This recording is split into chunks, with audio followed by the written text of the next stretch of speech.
భక్తులారా, ఈ కలియుగము 5000 సంవత్సరములు పై వచ్చడి ప్రభవ పార్థివనామ సంవత్సరములు మొదలుకొని ఈ భూమి యందు అనేక ఉత్పాతములు పుట్టను. ప్రజలలో అన్యోన్యవైరములు కలిగిన చింతులు జాతి మతభేదము లేకొనెను. వేలకు వర్షములు కురియవు, పాడి పంటలు తరుగును.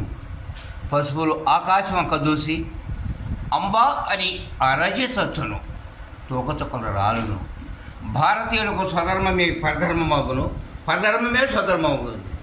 అదేనుగాక ఉత్తర దేశము కత్తులతో తెగులు, దక్షిణ దేశము తారుమారులై తగులాడితే కొట్టుకొని సచ్చేదరు. తూర్పు దేశం స్త్రీ బలముచే నొందరు, పడమట దేశం ధనగరంచే నశంతురు. చెన్నపురియందు ఒక బ్రాహ్మణ గృహమునందు 7 సంవత్సరముల బాలికకు ఒక మగ శిశువు జన్మించను. ఆ శిశువునకు తలపై 2 కొమ్ములు 4 హస్తములు కలిగి ఉన్నను.